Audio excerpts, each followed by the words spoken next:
Asinivuzele sinimukele emaswala amahle lomhlahlelweni Kusile breakfast show sesamithini wakahle lomhla ekseni kungilesibili delishumi nakunye enyangeni yakholwane ilanga lelikhulu likamule namuhla lapho khona ingwenyama silenkosi umswati wesithathu sibite sive eluthithini. As a nation we are looking forward nje ngelangeni lanamuhla. We are highly anticipating what the king has to share with the nation. Dokumuleke ukuthi during Sibaya there are significant policy decisions discussed and one never knows the agenda beforehand because the king, as established by the constitution, only announces then. Sfiso, good morning. It's a very good morning. Sivukenga 4 degrees Celsius. Lomuhla kuqhuba ngomsebenzi welive kusile breakfast show. Sivuke sodwa sivukane emaswati lamanengi who are in the comfort of their homes enjoying this program today. Sakhuluma yona indzaba yesibalo.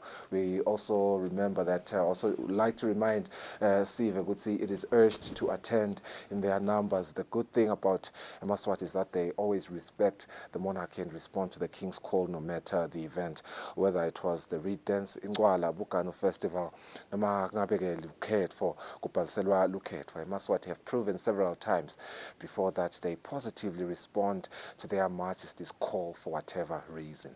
Sisabeke ukuthi ke sive samaswati sitha uphuma ngetinkani lomuhla akuyova ukuthi ngabe ngwenyama esibekele kuthini takumleke ukuthi Office Nxumalo government spokesperson uvetile tikhathi tekhamba lapho khona sive sitha uthathwa ngetikhathi letahlukahlukene etinkhundleni letahlukahlukene kusukela ngayo insimbi isikhombisa lomhla ekseni. Njengoba kungilesibili nje namuhla sitakumele ukuthi sihlale sikhuluma tona tindzaba telukhetfo nemincele exercise yekuhlola ukuthi bantu babhaliseke kahle in validation iyaphetha kusasa ngalesithathu kanti ngeke kusho kwelibandla letelikhetfo nemincele inombolo lesive lesiyake uhlola loluhla iyajabulisa le validation exercise balekile njengoba isita sive ukuthi sibone uma ngabe kunemuntu longakafanele kuba khona kuloluhla kanti ke kulesigaba lesi nje selikhetfo bantu bavumelekile ukuthi bafake ticelo tabo tekuphikisa uma ngabe babona umuntu longakafanele abe khona kuloluhla. Umsebenzi welibandla ke lelikhetfo nemincele etinkhundla kontasona siciniseko sekuthi lukhetho lihamba kahle kusukela ekufundziseni sive ekubhaliseni kude kuyofika ekuncomeni kanye nasekuvoteni. Lamuhla silabe sinayimbonisa ibhembe sikhuluma ngayo evalidation process kubuka ukuthi ihambe kanjani sive sinetisekile yini nekuva ukuthi kube khona yini bantu labafaka isicelo tekuphikisa bese ke sikhulumana ngesigaba lesilandzelako sekusigaba sekuncoma nomination process. Yeah, kanti ke lomuhla usuku lolukhulu lulu. It's a World Population Day every July 11 nje around the world. Siyathi ke ukuthi the demographic of nations around the globe is dramatically changing and the continent yase Africa kuthiwa is the center of much interest. Growing populations in Africa are leading to greater development, but they both also face the brunt of climate change. So Africa has the fastest growing and the youngest population, according to the Deputy Director of the Africa Program at the Chatham House think tank in London. But again, 70% of Africans bangephansi kweminyaka lengemashumi lamatsatfu, and lokhu ke kwenteka while many of the developed world and the developed nations are experiencing a rapidly aging population. According to the think tank Lena, the growth in population on the continent should be seen as a benefit and not a burden. Siyafuna ke kuva le correlation yako lokhu njengoba sisa commemorate kona on a world 11 or world scale. Kuva from Nombulelo Dlamini, who is the director of the population unit under the Ministry of Economic and Development plan lapha kaNgwane. Kuva nje ukuthi njengoba sathi ukuthi live la kaNgwane nanalo line lithiwa has the youngest population. Bahlale basho ukuthi we should take advantage of this. We want to hear ngalama trends ayo population ukuthi engabe vele ngumaphi lawo advantages lesingawathatha nokuthi nje vele simap in terms of population lapha eVelangwane and the projected trends. Nombulelo Dlamini is the director of population unit under the Ministry of Economic Planning and Development. Dasichazela kabandi ngaleyo le topic lena kanti ke Lulu, we will also speak to some of our correspondent journalists labaganekise tifundzeni eshiselweni sinaye ke Thando kuhle Mdluli lapha eshiselweni ngicanga utawube emelapha enkundleni maseyisini kusipha sithombe nje kutheni sivele siyaphuma to His Majesty's call kuya elutsitsini esibayeni incenye into asikhulumisela ke nesive lesikhona lapha kuva nje ukuthi basakhona esibayeni what are they anticipating kusakuyobotha lona lilanga esibayeni kanti ke nabo Nkosi Magagula utaba semadlanga empisi enkhundleni kusipha nje the same lataba sipha kona Thando Kuhle Mdluli emasesini excited kuva wona emavi emaswati etenkundleni letahlukene telive kusaqala wona umsebenzi lomkhulu lomuhla event. As again 6 minutes after 6 sibuke nje leti hamba imbili kumaphephandzaba ethu lomuhla.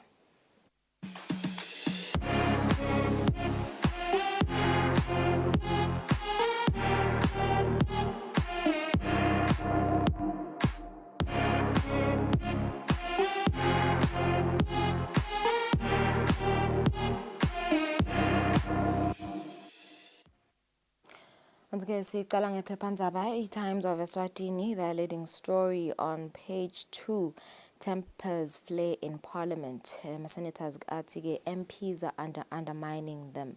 Asikanye lihamba embi on page 6 lapha kulesithombe khona kuyaveta ukuthi emabhizinisi lamaningi athikabetekile njengoba some businesses closed as cold weather bites. On page 2 on the Times, throat slit, man burnt with tire, petrol. Cold front, Sibaya, page 6, pupils, teachers expected in class, ngekusho kwa minister.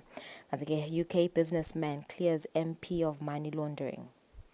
Kanti-ke kutemidlalo ku-Times of Eswatini siyatikela ukuthi bafana ne-Eswatini batawudlala kanye bafana is gunning for all 3 points kusho stand-in coach Morena Ramareboli who declares war ahead of decisive Group A fixture against Sihlangu Semnikati. Kuthiwa-ke bafana head coach Morena Ramareboli says he and his technical team are plotting a gung-ho approach in the final group stage match against Sihlangu Semnikati. Kanti-ke lenye lehamba embili kuthiwa Eclipse major boost for Mbabane Swallows lasebathole a partnership deal with the Eclipse. Siyabona ke na £50 million for Harry Maguire lo Manchester United who have not yet rather valuation of Harry Maguire setawubuka ngaleyo mali leyo leto ke lethamba embili kutemidlalo ku Times of Eswatini. Etamba imbili Eswatini Observer, snow falls at Lunzi, stories on page 2 and 3. Kanti-ke besimo sedule bathi snow is also anticipated at Maloloja, Ngwenya, Mpolonjeni, as some schools send pupils home early. Also on page 2 and 3, voters roll tempered with ngekusho kwabo MP.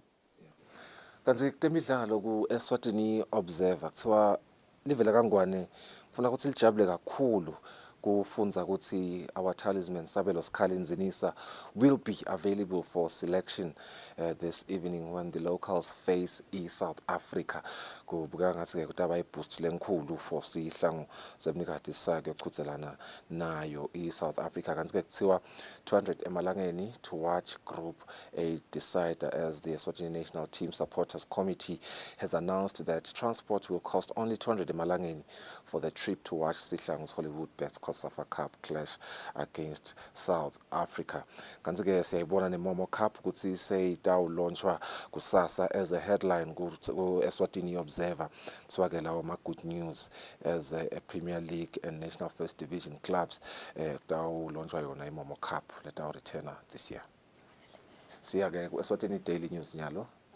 Tamba imbili Eswatini Daily News, Sharon's murder trial starts. Page 16, Eswatini Daily News, government starts reconstruction of Tinkhundla centers. And also it's a winter wonderland as cold weather hits Eswatini. Yeah. Kanti-ke kutemidlalo ku Eswatini Daily News legijima embili ngiyo indzaba yesihlangu South Africa lapho khona kuthiwa Sihlangu si on a knife edge as they face South Africa's Bafana in a crunch 2023 COSAFA Cup Group A decider at Princess Makoko Stadium today, Tuesday evening. Indzaba lephelele ifalakala page 19. Kanti-ke coach Dominic Gnene so vetle wathi it's going to be a tough match, declaring yona a war against the Bafana. Posh to help Chelsea trio and England khona ku English Premier League. Ngeto thamba embili tindzaba emaphephandzabeni ethu alomuhla sibahlala emakethe masibuya sithatha indzaba talapha ekhaya.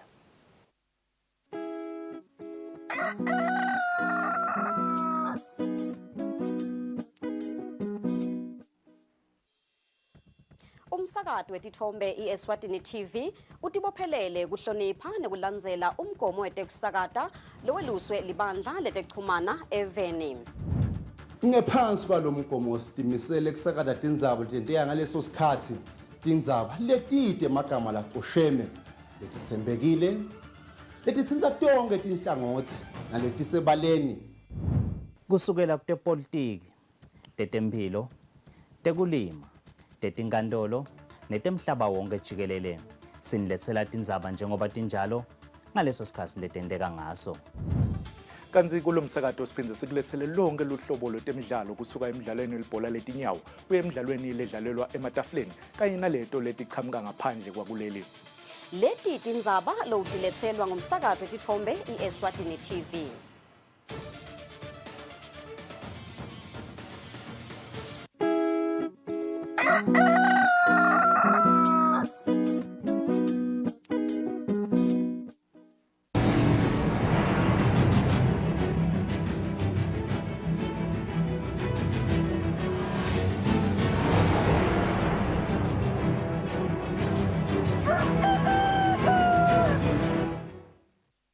Simze sinimukele nathi tindzaba. Lesibonza zenhlangano Eswatini Hospice at Home seyibongesive ngekubambisa lenhlangano emsebentini wayo bekukhicita impahla letifuthumele letifuthumeta abantu labanakekelwa ngulenhlangano i-Knitting Challenge. Inkosikazi ithi kuliphupho lalenhlangano kubona wonke ayibambisa emgomeni wayo bekuhlangabetana netidzingo tesive lesigula kamadima. Inkosikazi yetfule inkulumo esigodlweni engabeveni ngesikhathi yemukela impahla lekhicitele umsebenzi we-Knitting Challenge walonyaka. Kude indlela ekubalekela emakhata lashubisa umkanja lakhungethe live lonke. Lokho kushiya umbuto wekuthi batigcina njani bafuthumele labagula kamadima labedeta batekusaptela bathole lokungabafuthumeta. Lesimo lesi sayitsinza inkosikazi Makela Ngangaza ukuthi isukumise lo msebenzi we-Knitting Challenge lesewutsinze timphilo tebantfu labanetifo leticakile labanakekelwa ngulenhlangano iEswatini Hospice at Home. Nalonyaka sive sisukumele etulu uma inkosikazi ikhipha simemo sekuthi kunikelwe insontho, tinsungulo nalokunye kude kutawugoloshwa timphahla letfuthumele letembathwa bantfu labanakekelwa ngulenhlangano. Umsebenzi wokwethulwa kwalempahla bongenelwe ngumfanenkosi temaswati bomake labakoloshile nalabanye lababambisa lenhlangano ngetindlela letahlukene.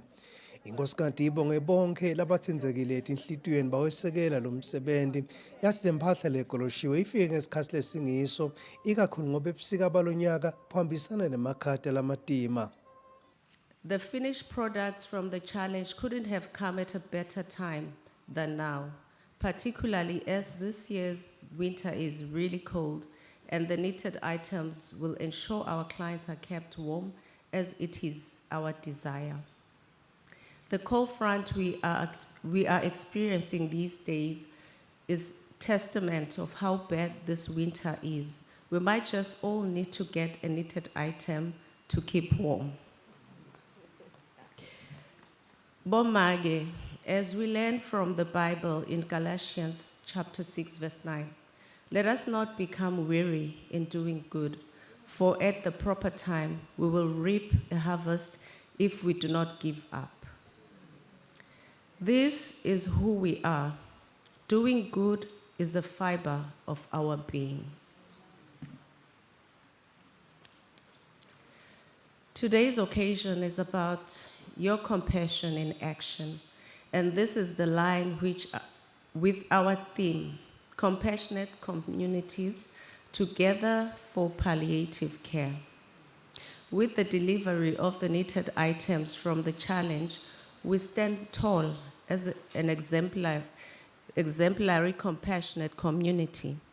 I must clearly state that it remains one of our uppermost commitments to see everyone join hands with Eswatini Hospice at Home to meet the holistic needs of people with life-limiting conditions. The social needs are never fully met.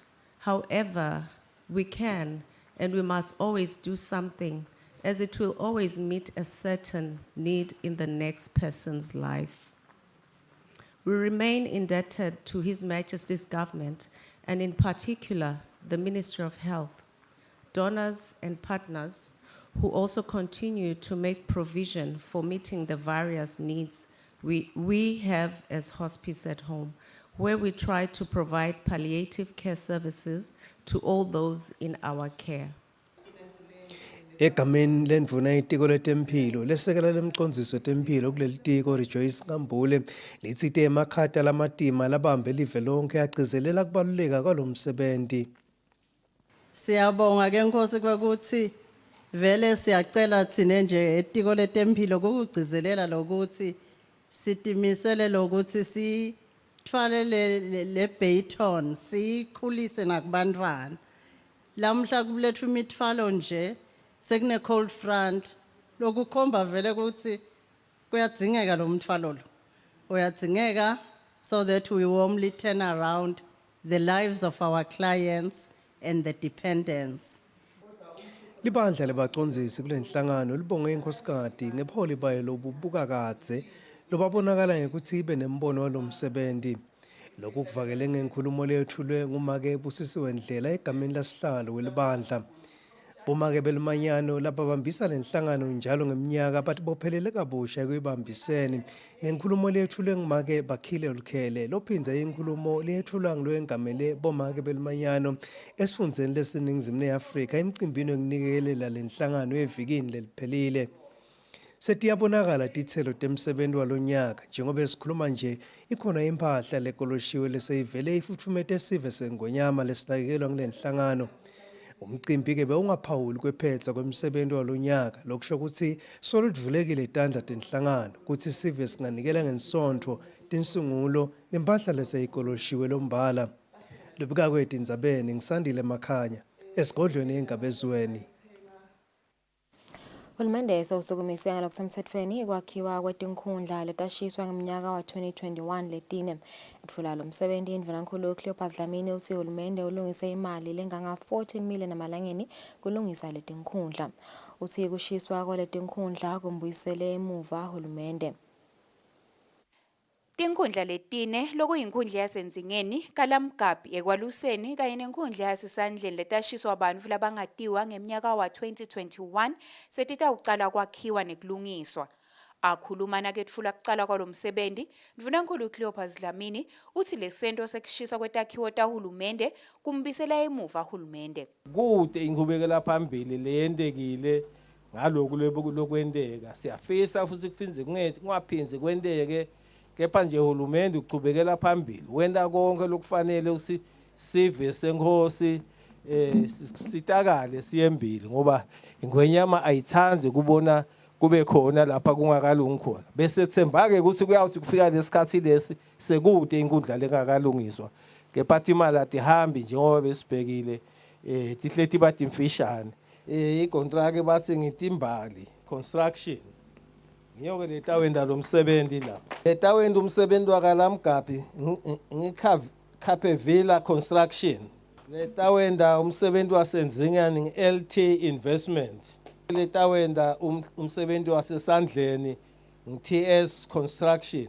Ngowabita lama contract ukuthi kuvakale ukuthi silethe umsebenzi asikalethi nje ukuthi sokhuluma ngemlomo kuphela. Lo msebenzi lesitekuwo kosukumisa singeke siubite ngekuthi iprogress inqhubekela phambili lapha sishaya reverse sihamba la sasivele sesihambe sesengcile khona. Lilunga lephalamende lasekwaluseni Mabhanisi Dlamini lelikhulumele letinkhundla letizuzile uthi ke labashisa letakhiwo kufanele ukuthi babhekane nemthetho. Indvuna yelitiko letinkhundla nekutfutfukiswa kwato David Ncamphalala itvumise uhulumende umfutfo lawufakako kutfutfukisa live. Lokhulumele tikhulu sikhulu umkhubo Shiba sikhutsate eMaswati kutsi wonke umuntu abe liphoyisa. Letinkhundla kubheke ukuthi ticale masinyane kulungiswa njengobe labo labatawenda lo msebenzi sebavele bakhona ema-contractors. Etindzabeni kubika Sondomlangeni nginaThemba Shabangu ekwaluseni. Uhulumende sewusukumise ngalokusemthethweni kwakhiwa kwetinkhundla letashiswa ngeminyaka wa 2021 letine. Etfula lo msebenzi mvunankulu Cleopas Dlamini uthi uhulumende ulungise imali lenganga 14 million emalangeni kulungisa letinkhundla.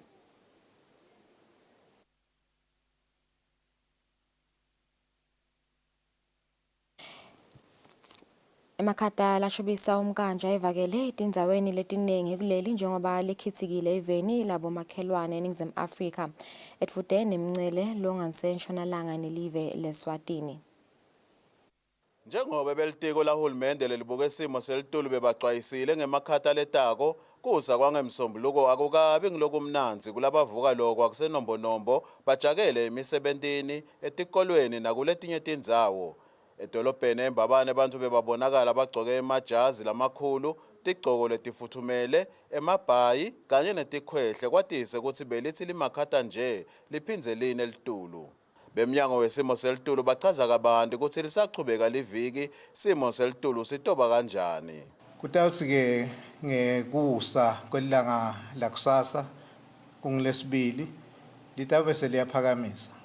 Kodwa ke ekuphakamiseni kwalo litawuba nje mabalengwe lokubanza kutawuchubeka kusolo kukhona noma lamazinga ekushisa atawuthi kwehluka kancane enyuke kulawa namhla ama-degrees lamathathu.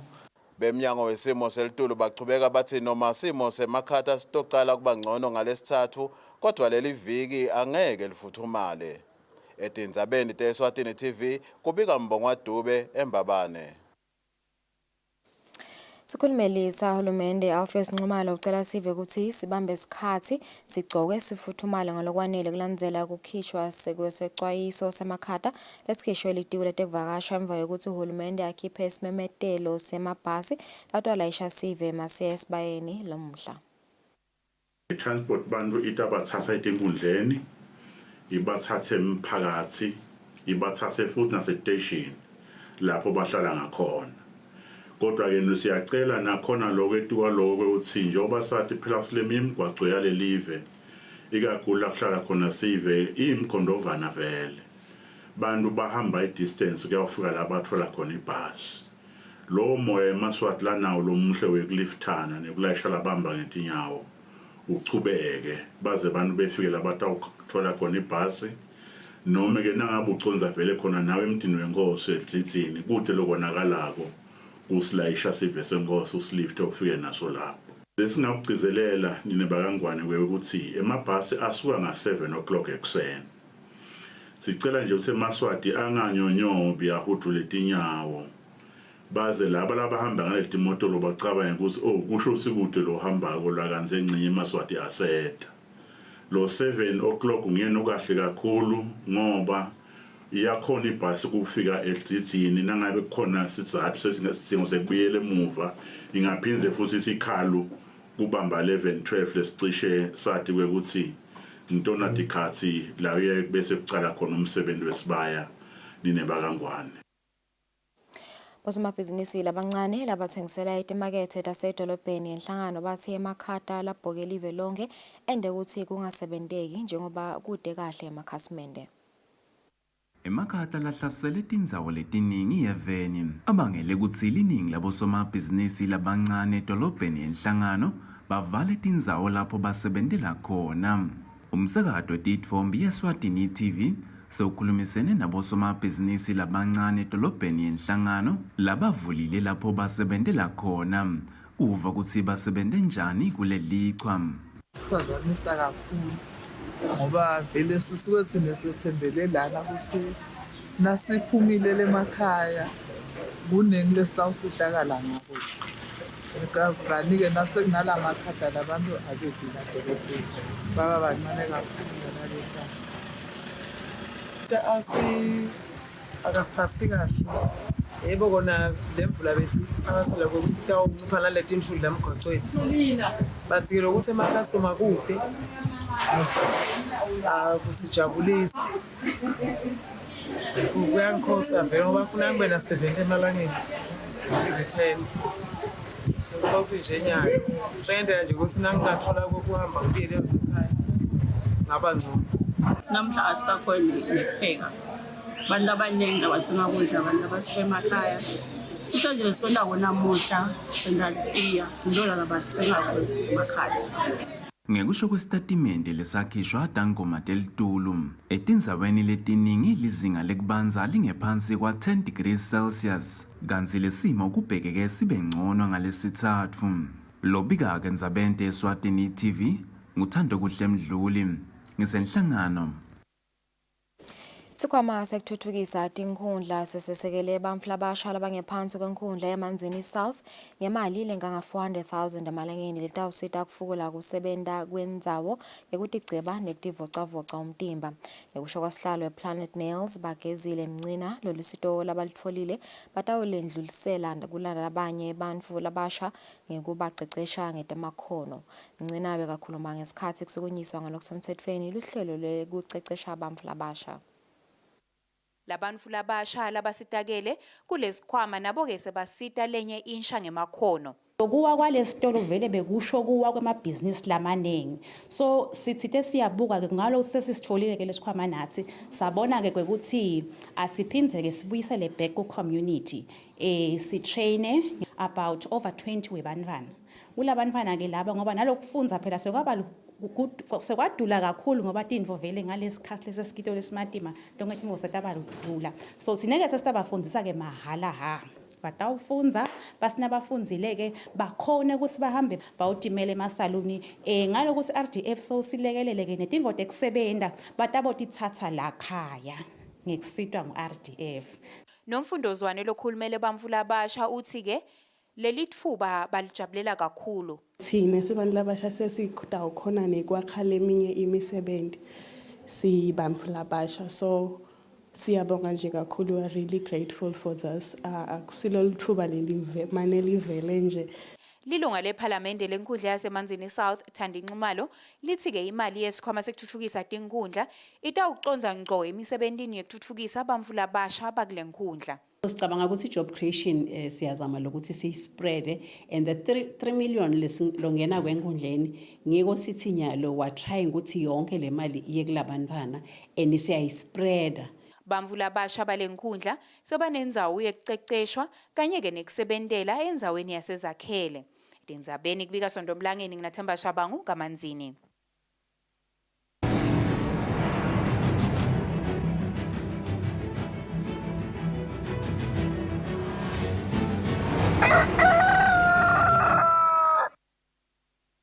Kutemidlalo umqeqeshi wesihlangu semnikati Dominic Kunene uthi badlali bayakwatile kumele bakwende kude bancobe umdlalo wabo neNingizimu Afrika ngaphansi kwenzebe yeCOSAFA. Kunene uthi bawadzinga onke lamaphuzu kude batibeke emathubeni ekuchubekela esigameni lesilandzelako salenzebe. Sihlangu semidlalweni wekugcina kuma-group stages lapho sotholana khona neNingizimu Afrika. Simoke sebadlali sikhomba kuba ngilesihle njengaloku tikhomba tithi sebawulungele lo mdlalo longababeka emathubeni lamahle sibili ekuchubekela esigameni lesilandzelako nabangawuncoba. Angeke ke kube lula ngekusho kwakhe umqeqeshi Dominic Kunene lekathi badlali bayaconza lokho lokumele bakwende kude kuthi bawuncobe. Malungiselelo ahambe kahle uqinisile igame letaba likhulu. Kepha nje sitamile lokho ukuthi silungiselele bayathi badlali ukuthi amgcoka kangakanani lama point lawa. Kufanele ke silulele ukuthi siwathole sitokhona kungena ku6 but angeke abe lula lokwasikusho. Kepha nje sitatimisela. Lesikhathi le phathizo ngoba ngiloko ukuthi sakhe emathuba lamaningi ekushaya igoli, so bathi i-team kude uthi khona kushaya amagoli ufuna yakhe emathuba lamaningi ekushaya igoli, so iba sethubeni lelihle lokuthi ingaphumelela kuleyo game. Kumcoka kakhulu because lesiye sikufise thina kulokho safa kudlala ema-games lamaningi ngoba abadlali bakhulisa kudlala ema-games lamaningi. Sihlange kude sichubekele embili sitothenga kuncoba lo mdlalo wabo bese iNamibia ledlala neBotswana yancoba nayo noma ke badlala ngekulingana. Sabelonzinisa ke uTobe akhona ke kulandzela kululama kwakhe emva kokuthi alimale kanti ke goalkeeper Ncamiso Dlamini bekangekho kulabo labatilo longa lesekubeka kuthi ngendeka abe ngekho kulomdlalo wakusasa. Lo mdlalo ungensimbi yesithupha ngalesibili Ntsambama ePrincess Makoko Stadium lobekela umsakazo weSwatini TV kutemidlalo ngiphathizwe Msibi eThekwini eNingizimu Afrika. Ngaleto yetemidlalo sitibeka lapho tindzaba tethu futhi Eswatini lomhla ekseni sitabahlola temakethe nasibuya sifisa abakhulumisana na director etiko la economic planning ye World Population Day.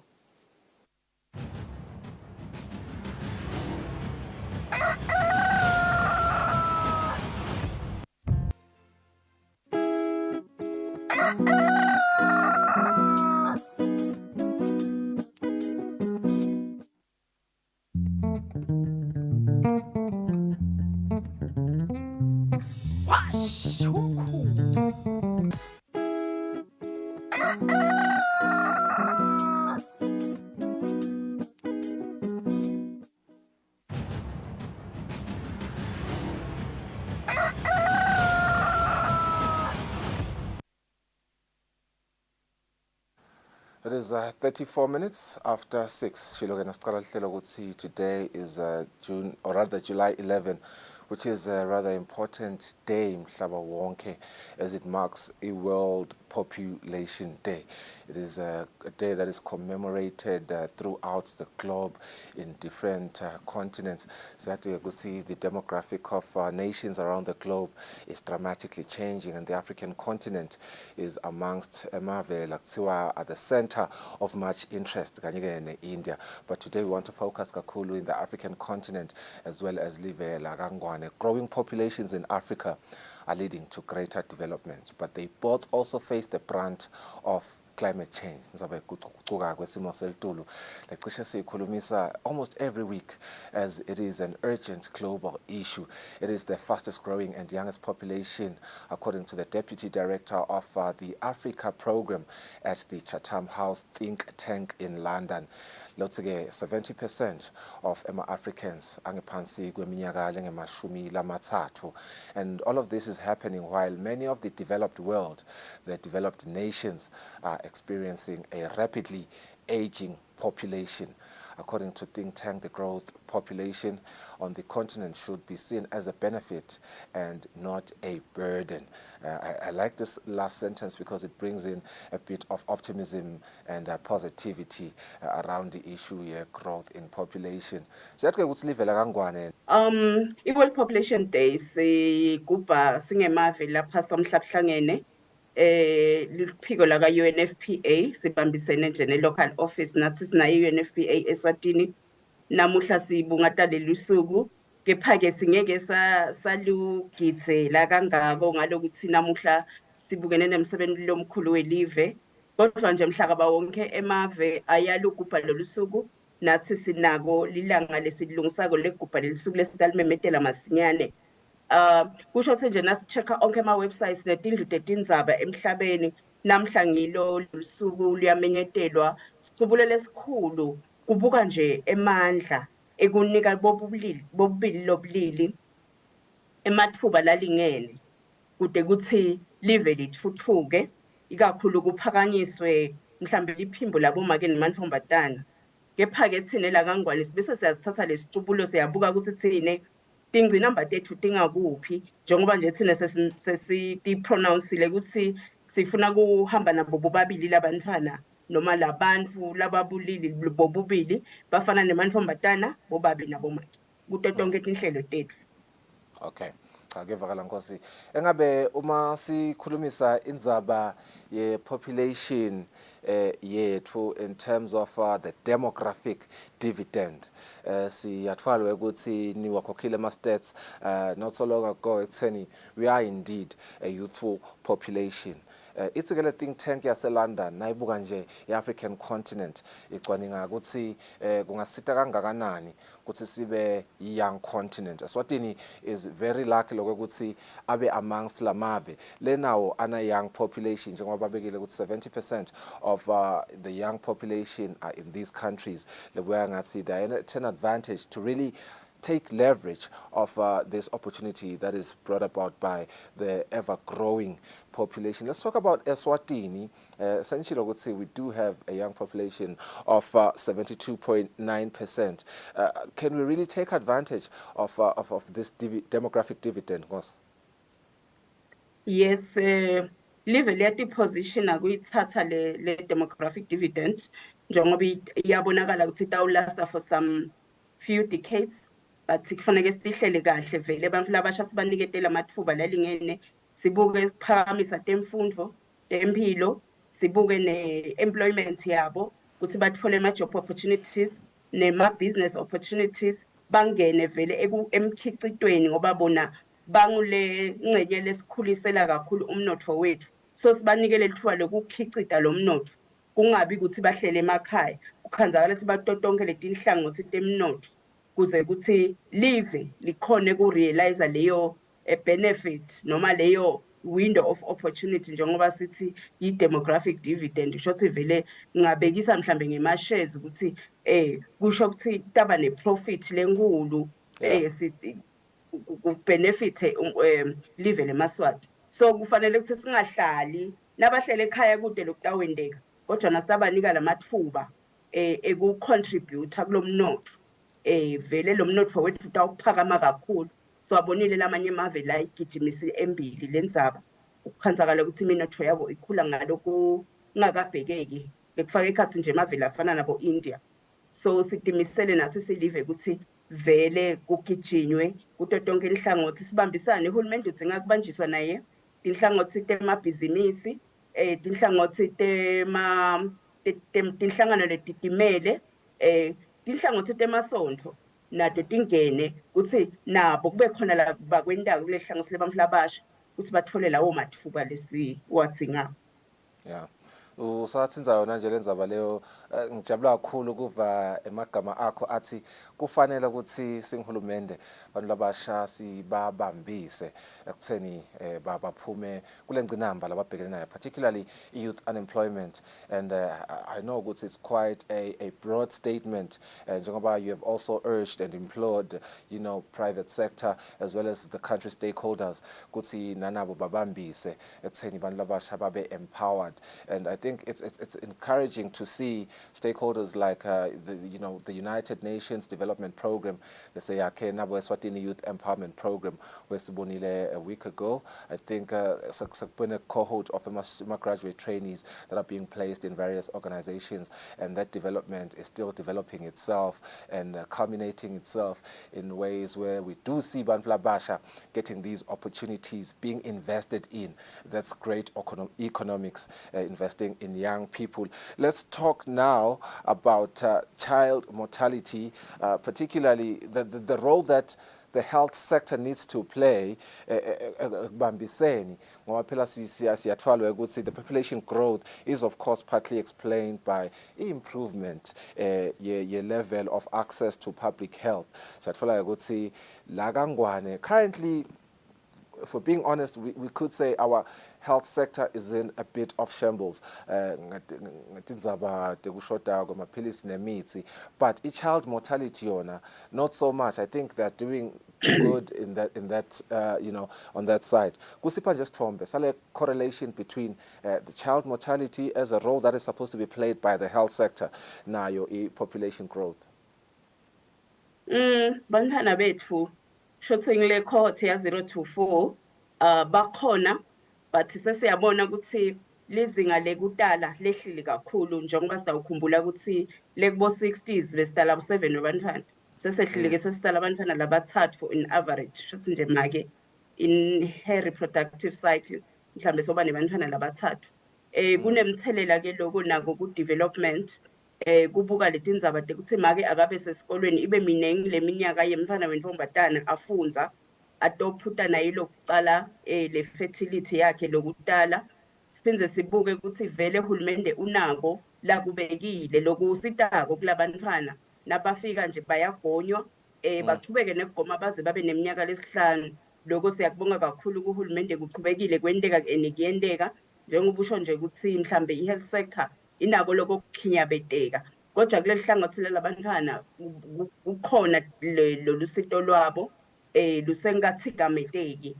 Lokho ke siyakujabulela nekuthi ke vele bayamunyisa bomake lesinabo Eswatini ngalendlela lese ibekiwe leyenda ukuthi emathuba ekuthi labantwana bethu baphile ayakhula shasile probability yabo yekusurvive isetulu emaneke setindzaba tabo nutrition la ukhanza khona ukuthi mhlambe sesingabuka silive ukuthi sithuthukise leto bantwana bato simama kakhulu njengoba siyabona ukuthi uhulumende unalo hlelo lokuthi labo laseba mhlambe batholakala isindvo sabo singajabulisi kuba khona isito leluba khona kuze kuthi lo umtimba wabo uphakama.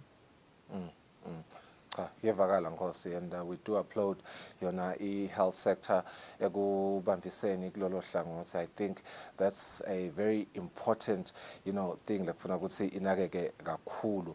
Nkosi, kunenzaba labayibeka as an obstacle, and I'm still referencing the think tank lese London that has studied the population trends in Africa. Babeka an obstacle to development according to this think tank. Ekutheni, many countries in Africa rely on exporting unprocessed natural resources like, mining oil and gas, as well as agriculture, rather than developing an economy which sends out higher value finished products. But again, these are of course important sectors, but it would remain an important source of revenue and will as well as jobs. It is very important to develop an economy which sends out higher value of finished products. Engabe nisabuka yona indzaba yabo economic planning and development, tindzaba leti taba addressed kanjani. I think I can assume the advent of the African Continental Free Trade Area is going to play a huge role in mitigating the obstacle there.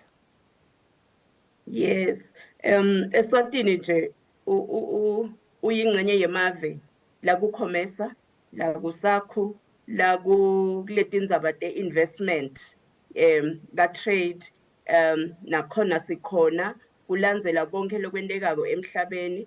Nekubuka-ke ukuthi live vele le ndzaba ye-domestic production ithathela etulu vele kuluhlangothi lolunye leli-prioritized in terms of investment, ukuthi vele sikhicite singasati kube khona nathi lesikuhambisako, lesik-exportako kuye kulamanye emave. Sitawubona nje ezisiqhubeka ukuthi sesi-strengthenishile ngalapho asakhona vele lamanye ema-products laphuma Eswatini. Okay. I'm really excited to see that development, because as a young person myself, tindzaba leti faka ku-investor in young people in any way really, young motivator kakhulu. Ngosi ngiyafuna ukuthi usiphe ke sithombe nyalo so ukuthi currently as Eswatini simephi population yethu. I-population yethu ithi nje 1.1 million. Sikhula ngelizinga lelincane kusukela ngalo 2007-17 sithole lapha masekwendiwa-ke i-census ukuthi leli zinga lekukhula ngu-0.7%. Sisuka kubo 2.9 nga-2007. Lokusho ukuthi kwehle leli zinga lekutalana. Sitawubona-ke ukuthi leli zinga leli li-influencer intfo letiningi ku-population. Sitawubuka netindzaba mhlambe tekuhlela umndeni lesiphakamisile satikhutsata eveni. Sibuke tindzaba tekufundza nekutitfutfukisa. Sibuka tindzaba tethi bantfu sebanelwati lekuwenta kahle ema-choices, njengoba sigcizelela ukuthi thina silivela kangwane side ipolicy lesithi itala ngakhi, but sithi it's based on rights and choices. Noba sowufundzisekile nekukhona kwakho ukuthi ngitala abantfwana labangakanje ngitawukhona kubanakekela ngibaprovidele. Shothi-ke lesive sesibuka tintfo letinengi, sesiyakhona mhlambe kuthatha tinyathelo letitsite kubuka ukuthi siletha bangakhi bantfwana emhlabeni. Lokho-ke kuhle kakhulu and kuyakhutsatwa esiveni. Sekungaba nje kubuka ukuthi silive sichubeka siya embili siticinise letinhlelo tekuthi bobabili laba ebudlelwaneni bakhone kukhulumisana ngato letindzaba tekuthi bakuhlela kanjani loku kwekutalana, bakhulumisane kube yintfo evelele baseplanini, njengoba sibuka ukuthi sibuka ama-indicators abo lokuhlela, sibuka ama-indicators ekuthi vele kulesive bangakhi bantfu labathi nginemfana lebengingamfuni. Phindze bangakhi bantfu labathi cha mina ngiyafuna kuhlela umndeni emane angikhoni, bese-ke kubukwa ema-services lesinawo. Kepha-ke so far silive cha vele kuyatfolakala lolu sito leli lokuhlela umndeni emitholampilo yethu.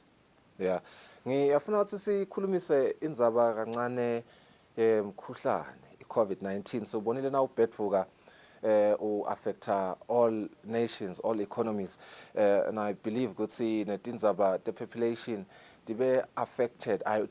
I really want to know from you, ukuthi sibe affected kanjani, because what I do remember is unwanted pregnancies, particularly child pregnancies, anyukile, aspike, sababona abantwana baphuma nasetikolweni because of pregnancies.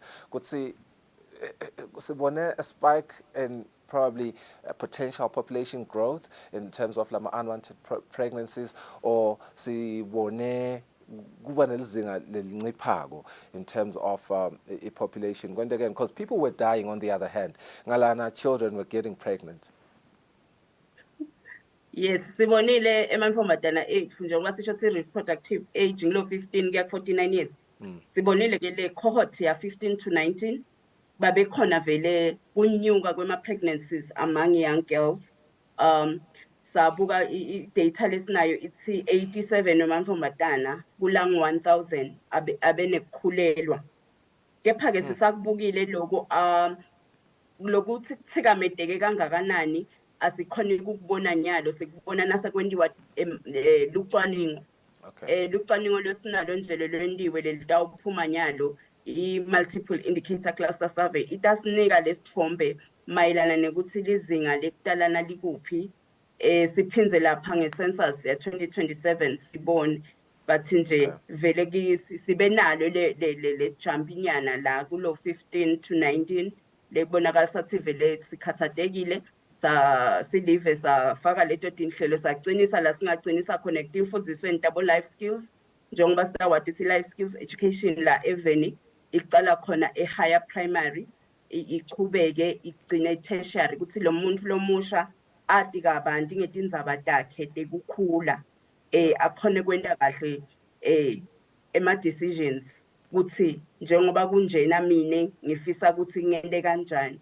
Lokho ke sikubonile covid ithi bantwana bethu bahlele ekhaya baba nako ke kuphathamiseka, kepha siyakholwa ukuthi sisaqhubeka naleti inhlelo sigcinisa lapha nalapha litawehla lezi zinga lebantwana ukukhulelwa. Yeah. Ngosi, thank you so much for your time, and I really appreciate this last response. It is very comprehensive, because I was really puzzled there looking at how many people died, and knowing that 87 of 1,000 children got pregnant. I think umuntu seyanga conduct nje i-test yakhe apply naye kucabanga kwakhe abone lo ukuthi silimele noma kube kanjani really vele during that period. Thank you so much for your time this morning. Sisaqhubeka lesuku lomuhla. We hope that you're going to have a productive day and a warm day really. Thank you so much. Siyabonga kakhulu sesiphuthuma khona esibayeni. It was Nombulelo Dlamini from the Population Unit under the Ministry of Economic Planning and Development, giving us their insights. The world is commemorating World Population Day. Having a young population, as most African nations do, most African nations do not have the burden of a large elderly population that relies on taxes and pensions, which can be a strain on the economy as well. So there is that positivity at Tseni Sibe ne young demographic dividend. Sibahlolet Magete, sibuye siqhubeke nehlelo.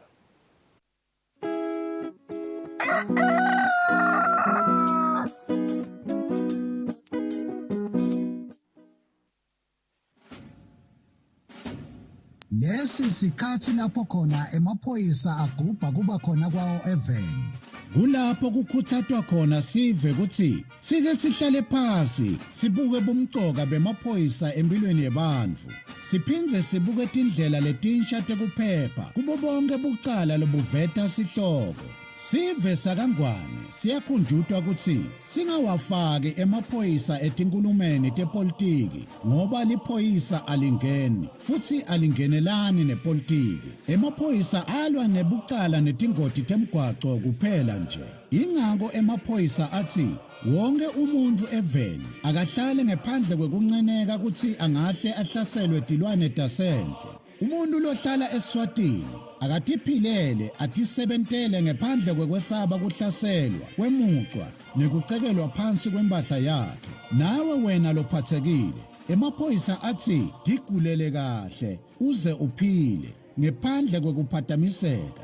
Lokungenteka ngekuthi tidlova tingene tihlasele labo labakunakekelako kuleyo ndlu. Sivele sihlakaniphile nguleso lesiphakamisa kusebenta kwemaphoyisa nabo bonke labalwa nebucala. Ngale kwaloko timbungushe tiyawuwangenela emazinyane kungenamuntu ekhaya. Lo mlayeto niulethelwa ngemaphoyisa eMbube abambisene nomsakato wetithombe.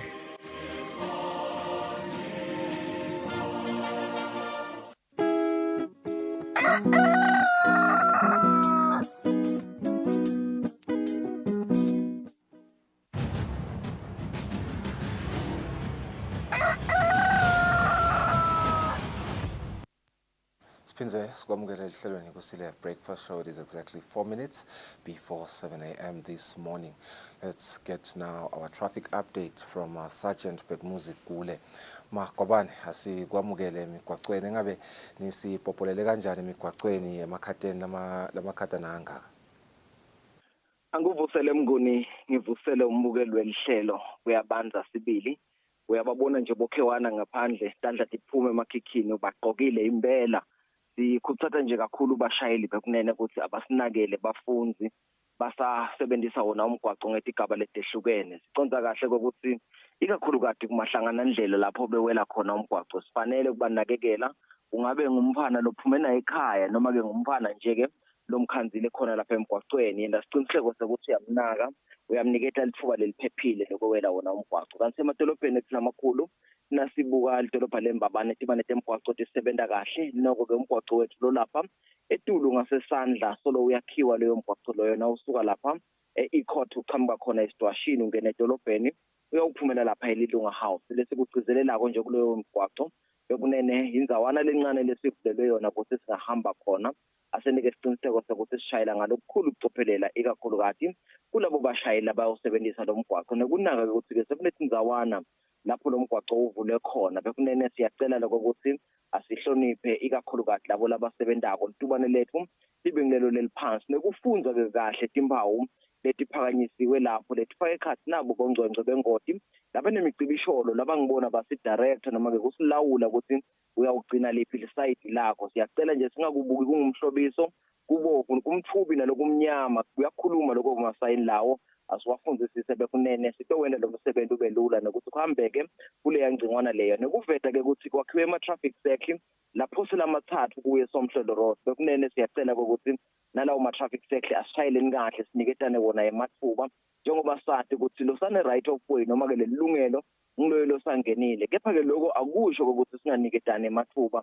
Yehlisa nje litubane lakho wehlise kancane ngawukhona phela nami ngingena sichubeke siniketane ke lawo mathuba kumathapha kamanzini nalapha endasi yenhlangano sisebenza kahle tibane tethu. Noko ke umgwaqo wethu losuka khona kamanzini lobheka khona enhlangano lo MR9 nawo lo mgwaqo loyo solo uyakhiwa lapha eTulu nje kubosalema solo siyabona lapho kuyasetshenzwa impela ingcenye yemgwaqo igugubuliwe itekelitiyela. Sichubeke emalangeni lamahle sincikisane kulona mzila munye lovuliwe ngokuthi sihloniphane siniketane lawo mathuba. Nasenhlangano nawusuka lapha emathendele wenyukela khona lapha kaFaya uhamba kemgwaqo lo MR9 nakuleyo ngcingwana leyo nakhona kusebenza umzila munye lapho ukhona ke stop and go uphakanyisiwe lapho siniketana wona ke mathuba. Kana uphuma khona idolobheni nasenhlangano uthatha MR11 ngumgwaqo lo nabheka isihluthe ungakefiki nje lapha eCasino noma ke nawusuka eCasino ungena ekhathi edolobheni kunetinguquko lapho letikhona sisebenzisa umgwaqo lesivulelwe wona kwesikhashana lo tekelitiyela.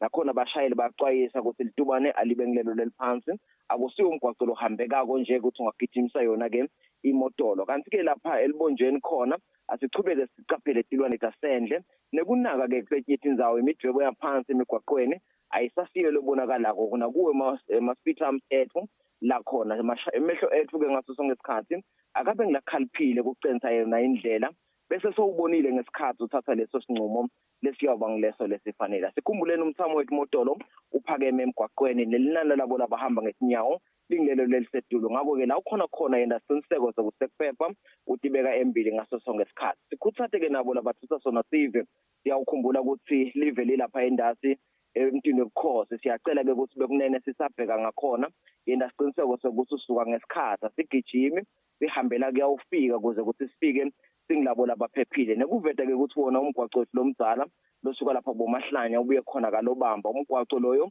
luyoba nomthamo losetulu wetimotolo. Nakhona siyacela ukuthi inhlonipho nekunakatola timpawu temgwaqo ayichubeke njengoba sendile imisebenzi yelive lesibe nayo itolo sithi nje awube kunene siyakholwa ukuthi namaphoyisa savela khona secitshisaka emigwaqweni kwenda isiqiniseko sokuthi siyahamba kahle ngendlela leyoba leyo lephephile. Nginifisela usuku loluhle sachubeka nemsebenzi wenu naso sive semaswati sisifisele ilanga lelihle naleliphephile sisawusebenzisa umgwaqo. Khumbula ngwane kuphepha kwakho kuphepha kwami sikanye kanye sibambisene siyawukhona ukunciphisa tona tingoti temgwaqo.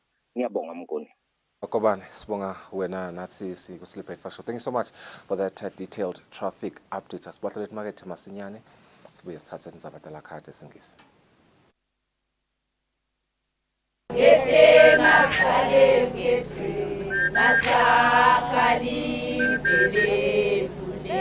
Sive sasengqulwini sesibhalisile.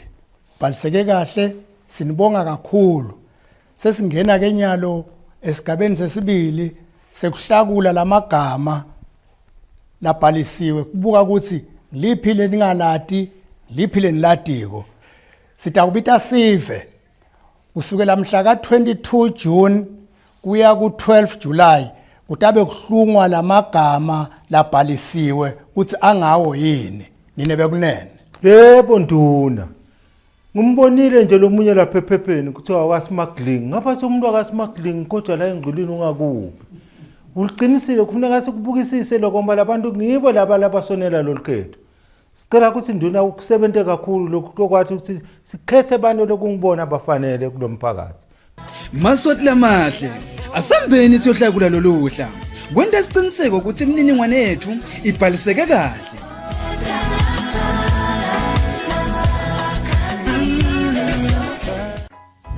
Love. Hey, So you have a family on social media? Kollega Sirasam, I've put parental control on their devices. Okay. How? What's wrong, Manjusip? And you are so Manju.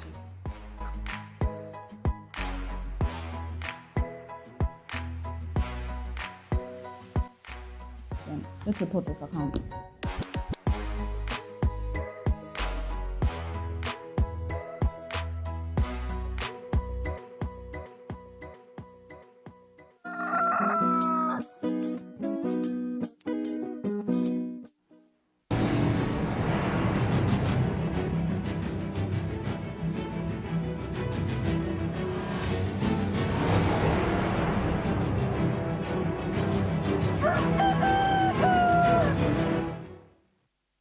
Minutes after 7, let's take a look at our local English news story. The patron of Eswatini Hospice at Home, Inkosikazi Magelangangaza, has extended appreciation to the nation for supporting this year's edition of the Eswatini Hospice at Home Knitting Challenge. Inkosikazi says the organization is committed to its mandate to see everyone join hands with it as it meets the needs of people with life-limiting conditions. The patron was speaking at Engabeveni Royal Residence when receiving items that have been knitted in support of this year's challenge. There seems to be no escape from the biting cold wave that swept across the nation today, with minimum temperatures hovering below normal limits. This shines a spotlight on the plight of terminally ill people who simply don't have the means to keep themselves warm. Their unfortunate predicament compelled Inkosikazi Magelangangaza to step up on their behalf and gather resources to help them fend off the brutal cold through the annual knitting challenge.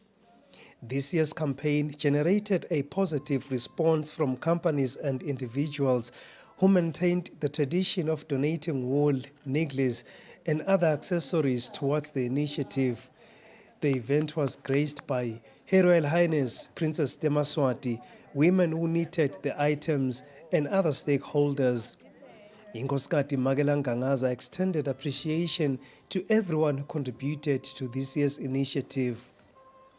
The finished products from the challenge couldn't have come at a better time than now, particularly as this year's winter is really cold, and the knitted items will ensure our clients are kept warm as it is our desire. The cold front we are experiencing these days is testament of how bad this winter is. We might just all need to get a knitted item to keep warm. Bomage, as we learn from the Bible in Galatians chapter 6, verse 9, let us not become weary in doing good, for at the proper time we will reap a harvest if we do not give up. This is who we are. Doing good is the fiber of our being. Today's occasion is about your compassion in action, and this is the line which, with our theme, compassionate communities together for palliative care. With the delivery of the knitted items from the challenge, we stand tall as an exemplary compassionate community. I must clearly state that it remains one of our uppermost commitments to see everyone join hands with Eswatini Hospice at Home to meet the holistic needs of people with life-limiting conditions. The social needs are never fully met. However, we can and we must always do something, as it will always meet a certain need in the next person's life. We remain indebted to His Majesty's government, and in particular, the Ministry of Health, donors and partners who also continue to make provision for meeting the various needs we have as Hospice at Home, where we try to provide palliative care services to all those in our care. The Deputy Director of Health Services in the Ministry of Health, Rejoice Nkambule, who spoke on behalf of the Minister of Health, said the cold front that is gripping the country underscores the significance of the initiative. Siyabonga ke Nkosi ukuthi vele siyacela thina nje etiko letempilo ukugcizelela lokuthi sitimisele lokuthi sithwale le baton sikhulise nakubantwana. Lamhla kulethu imithwalo nje sekune cold front lokukhomba vele ukuthi kuyadzingeka lo mthwalo lo. Uyadzingeka so that we warmly turn around the lives of our clients and the dependents. The Hospice at Home Board of Directors extended appreciation to Nkosikati for her insightful leadership as patron of the organization, which she demonstrated through the Knitting Challenge concept. Busisiwe Ndlela delivered remarks on behalf of the chairman of the board. Bakhile Lukele spoke on behalf of Bomage Belumanyano from the Methodist Church and assured Nkosikati that the movement will continue to support the organization. She read out remarks that were delivered last week by the president of the movement in the Southern African region during an annual donation event. Some of the knitted items have already been delivered to beneficiaries across the country. The nation can still donate wool, necklaces, and even knitted items as Eswatini Hospice at Home continues to spread love and warmth, one client at a time. Reporting for Eswatini TV News, I am Sandile Makanya at Ngabezweni Royal Residence. The Prime Minister, Cleopas Dlamini, has commissioned the commencement of the 4 reconstruction of Tinkundla centers that were burnt down during the 2021 unrest. Prime Minister Cleopas Dlamini says the burning down of these structures is taking the country backwards.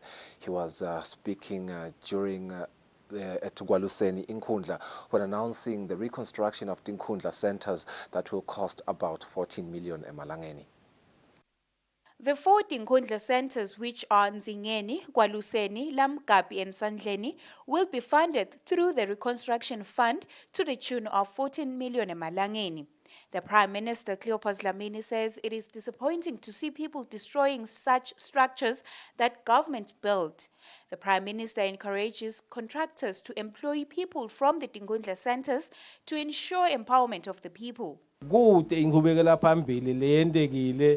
Ngalokhu lokwendeka siyafisa futhi kufinze kungaphinzi kwendeke kepha nje uhulumende uqhubekela phambili wenda konke lokufanele sive senkosi sitakale siyembili ngoba ingwenyama ayithanzi kubona kube khona lapha kungakalungi khona bese themba ke ukuthi kuyawuthi kufika lesikhathi lesi sekude inkundla lengakalungiswa kepha imali atihambi njengoba besibhekile tihleti bathi imfishane icontract bathi ngitimbali construction ngiyoke letawenda lo msebenzi la letawenda umsebenzi wakalamgabi ngikhape villa construction letawenda umsebenzi wasenzingani LT investment letawenda umsebenzi wasesandleni TS construction ngowabita lama contract ukuthi kuvakale ukuthi silethe umsebenzi asikalethi nje ukuthi sokhuluma ngemlomo kuphela lo msebenzi lesite kusukumisa singeke siubite ngekuthi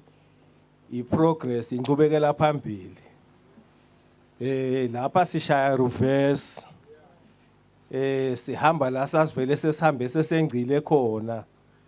The Kwaluseni Member of Parliament, Mapanisi Dlamini, representing the beneficiaries, says the people who burnt down the structures should face the law.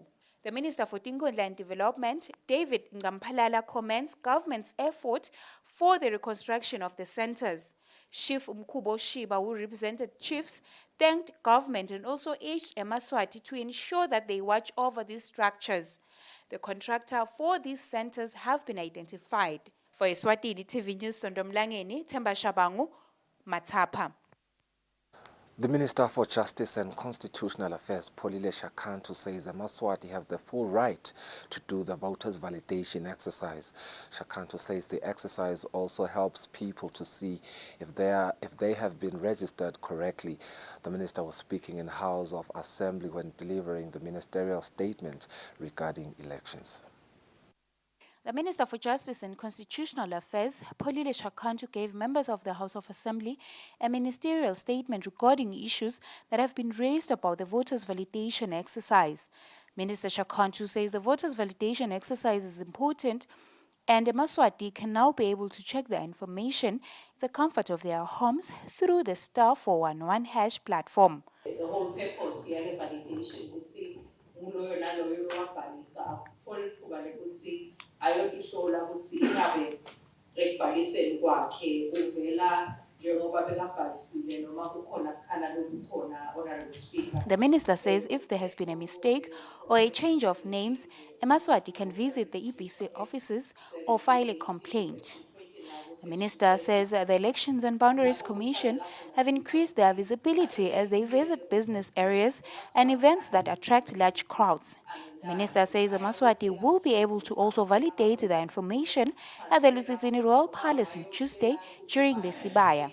Minister Shakantu says the last day is still the 12th of July 2023.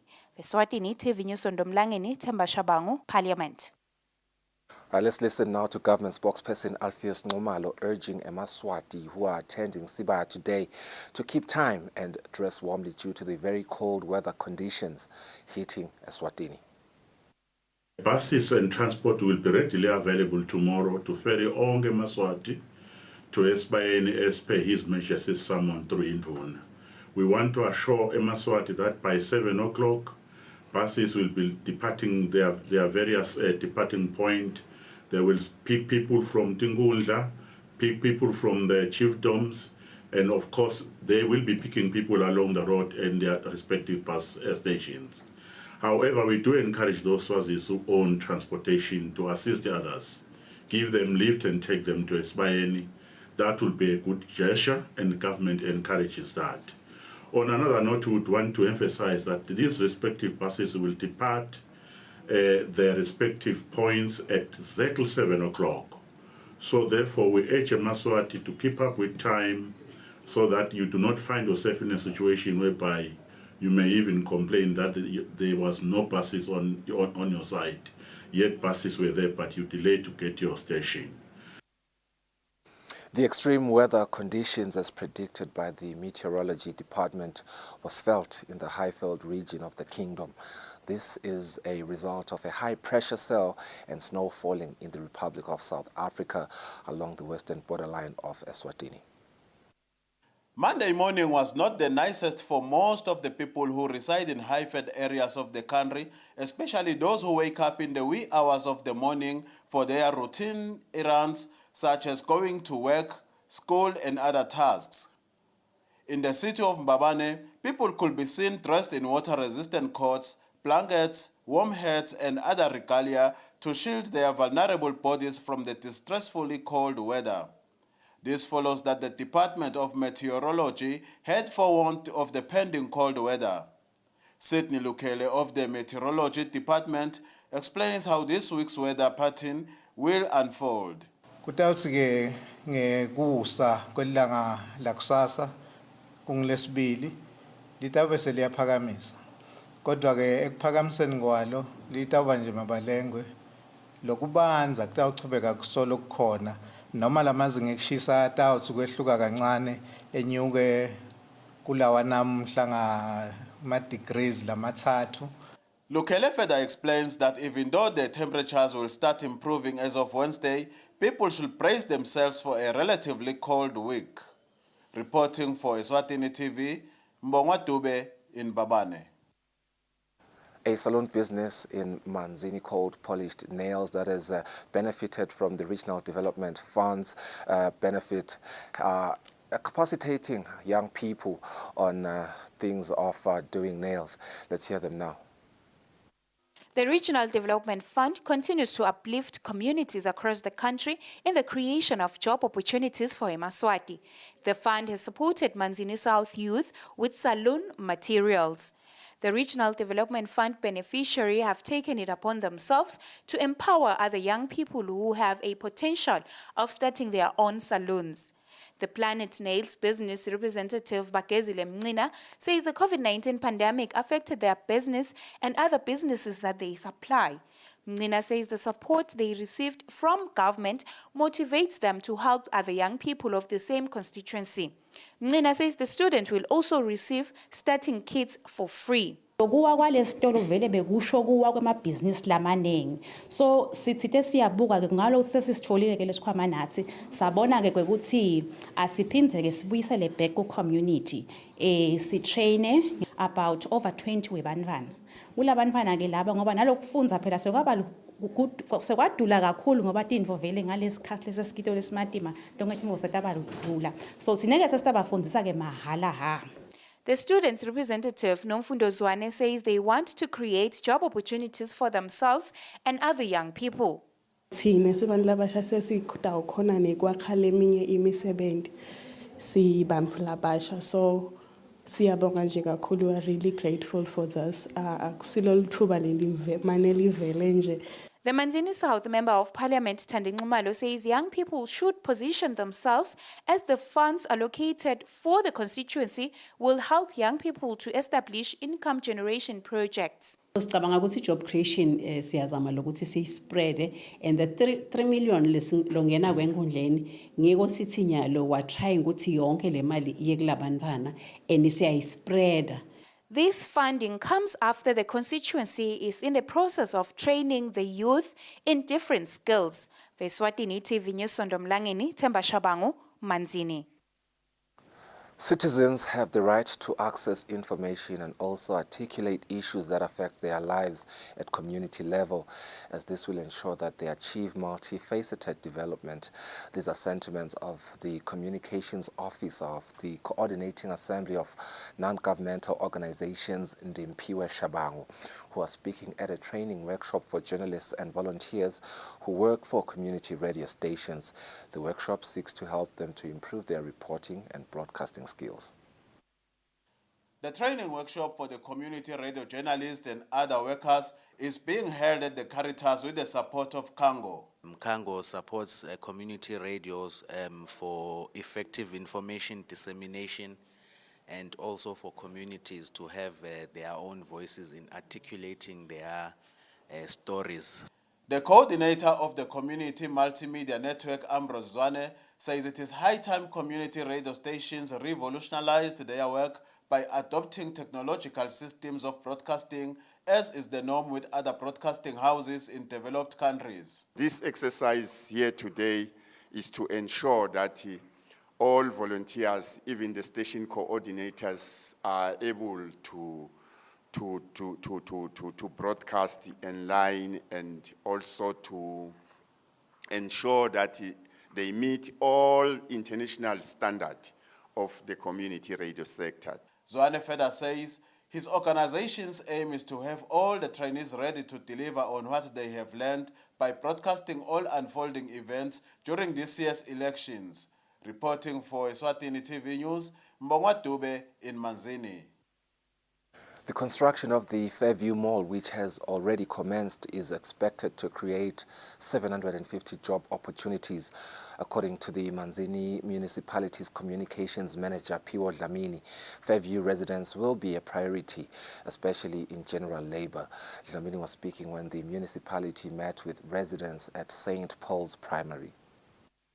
The municipality of Manzini had a chance to present about the development and opportunities that comes with the project. Speaking during the presentation exercise, the council's communications manager Piwo Dlamini says the mall will consist of business center, a drive-through among other facilities. We construction ge Fairview mixed use commercial center.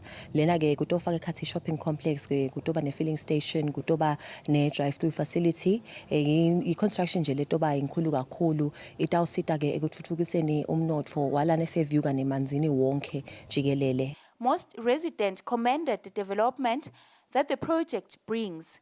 Other residents felt that as much as there are many job opportunities, they don't think that their children will benefit from those opportunities. Imathuba emsebenzi ngeke ngiwakhulumele kakhulu kumbe ngacabangela laba ababo makhi. Mase kuphelile ke lapho ke angwacabanga watimpo etiningi disinathi qhamuka ukhanze ukuthi vele sekunebantu babo.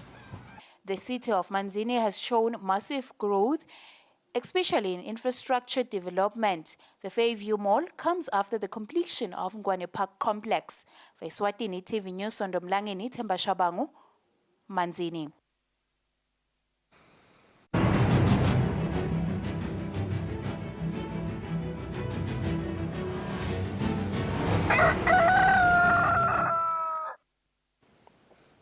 Sports news. The national team head coach Dominic Gunene says the players know what to do if they are to beat South Africa in the next game of the COSAFA Cup. Gunene says they need all the points to stand a chance of qualifying to the next stage. Sihlang will take on South Africa in their last game of the group stages in Group A with a full understanding that it is a must-win game. The head coach Dominic Gunene says the players are fully aware of what must be done to win the crucial game. Malungiselelo ahambe kahle uqinisile igame letaba likhulu kepha nje sitamile lokuthi silungiselele bayathi badlala ukuthi amgcoka kangakanani lama point lawa kufanele ke silulele ukuthi siwathole sitokhona kungena ku6 but angeke abe lula lokwasikusho kepha nje sitatimisela lesikhathile phathizo ngoba ngiloko ukuthi sakhe emathuba lamaningi ekushaya igoli so bathi i-team kude uthi khona kushaya amagoli ufuna yakhe emathuba lamaningi ekushaya igoli so iba sethubeni lelihle lokuthi ingaphumelela kuleyo game. Kumcoka kakhulu because lesiye sikufise thina kulo COSAFA kudlala ema games lamaningi ngoba abadlali bakhulisa kudlala ema games lamaningi. A win for Sihlang will put them in a better position to go to the next stage, where they will need Namibia to win against Botswana or at least play to a draw. Sabelo Nzinisa is back in the team after recovering from his injury. Amiso Dlamini was not part of the team in their last training before the game. The match will kick off at 6 p.m. at the Princess Makoko Stadium. Reporting for Eswatini TV Sports News, I am Patizo Msibi, Durban, South Africa. Local cricket club Park 11 are the 8th Division Cricket League champions for the inaugural edition of the Cricket Championships. The last games of the season took place at the Malkans Country Club over the weekend. This past weekend, the Eswatini Cricket Association hosted final games of the 8th Division first season at the Malkans Country Club. The tournament, which was played using the round-robin format where Park 11 collected the most number of points ahead of everyone in the division.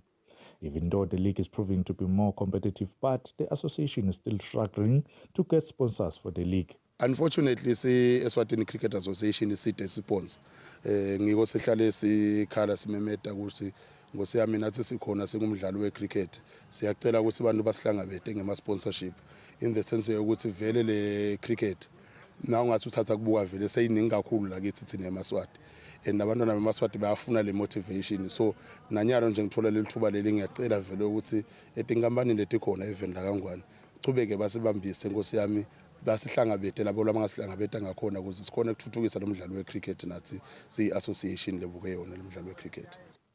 Malkens Cricket Club were the runners-up and Babane 11 together with Makevini were relegated to the B division. Moving along with the sports roundup, local athletic club TZD over the weekend were in Durban to compete in a 10-kilometer marathon. TZD President Zakele Dlamini is emphasizing on the importance of taking part in such races. For us, sibuya khona kangwane kuta ku competition lefana nale where le route flat and where khona nale tikhatsi tonke ti according to World Athletics. Ngicabanga ukuthi kungasita kakhulu ukubona ukuthi sesikuphi nekuthi how do we improve. Dlamini was also a Eswatini Athletics president, encouraged other clubs to participate more on international races. Reporting for Eswatini TV Sports, I'm Linda Dlamini, Babane. That marks the end of our local English news. Let's go for a net break. Stop here.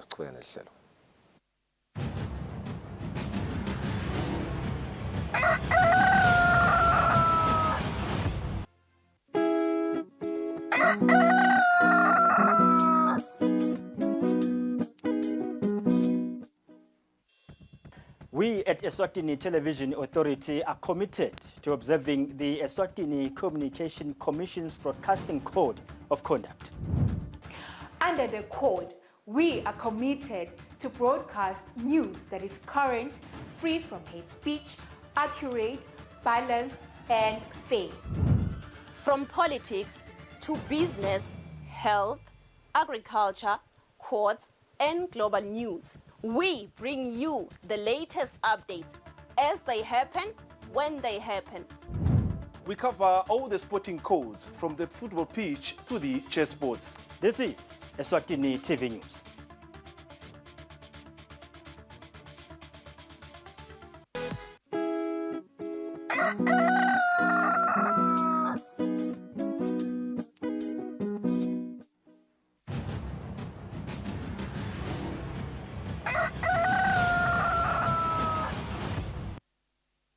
All right, it's 29 minutes after 7. Let's khatsanya loke sitawo chumana netinsathelo temsakato leti sibukele etfundzeni telive letahlukene sitawo cala ngensathelo yemsakato Bonkosi Magagula isemadla ngempisi enkhundleni kusipha nje sithombe ekutheni uma ifika lapha enkhundleni itfola sive siphume ngetinkhani vele kuyakhona emsebentini welive njengoba ke sathi ukuthi silo semhlaba ingwenyama inkosi Mswati wesithathu memetele ukuthi umhlaba uphelele emntini webukhosi elitsitsini lomuhla esibayeni asichumane naye Bonkosi Magagula Thombeni. I believe ukuthi sesivele sichumene nawe elicingweni ngikuvusela omhlekiseni ngibingelele kwemnguni ngibingelela kumbulele umbukele ekhaya lapha ngikhona khona kusemadlanga mpisi kuyabonakala ukuthi lomude libhodlile libhubezi sive siyabonakala emgwaqweni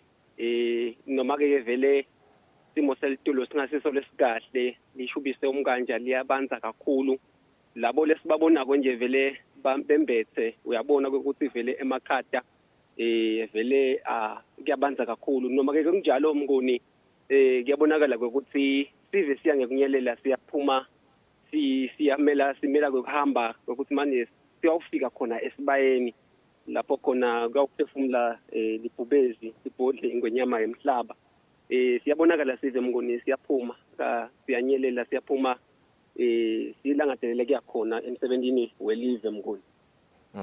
Engabe sikanjani vele simo selitulu ngalapho emadla ngempisi sikhanzisa ngala embabane kumakhata kakhulu nje thina lesivuke ngetingwedi ngabo 4 am kubithe ukuthi sifake amajazi athi nje kuba mabili ngifake ipolo neglana ngifake nelijezi ngabe nina yanibulala kangakanani emakhata and nawabuka eMaswati agcokile invela mnguni lekungakusho vele sive seMaswati sigcokile ngalapha emadla ngempisi nakhona liyabanza kakhulu siyathi indzawo lesehlanzeni lena levame kushisa kodwa ke namuhla liyabanza kakhulu siyathi ke ngoba kunemsebenzi welive lofana nalona ayalicobe lamnyama avunule ngaso ke Siswati ahlobe kodwa ke namuhla iweather iyaphikisa kupita kokuthi eMaswati afake emajazi ambathe impela embethe eMaswati liyabanza vele emadlangambisa emnguni lengingakusho nje ngalapha ngakithi emnguni. Siba kakhulu Thombeni isikhathi sakho lomhla ekuseni kulesikhathi senyalo ke sitawutama kuchumana ngensathele emsakato Thando Kuhle Mdluli usibukeleke lapha esifundzeni kanzisa sikwamukele lomhla ekuseni ehlelweni Kusile breakfast show insathele emsakato usibukele esifundzeni saseshiselweni siteke utawugijimye lapha enkundleni yasemasayisini sikhanzisa engabe sewufikile endlela lana ngikhona nje emnguni sengivele ngifikile enkundleni yasemasayisini lena ke inkundla lesesifundzeni saseshiselweni lelunga layo ke leParliament kunguye umhlonishwa Small Joe Dlamini kanti ke indvuna lenkundla ngoyize sisho sonke Khumalo namhla ke emngonile isuku lelikhulu kakhulu njengoba ke silo semhlaba imvubo yemhlaba ke inkosi Mswati wesithathu ibiteke isona sibaya emngoni amaswati ke siyabona asavela atheleka mngoni mhlawumbe ngedinombolo ke letiningana mngoni kanti ke netimotolo litelayisha sona ke sive sitiqalile ke mnguni diyawathusetela ke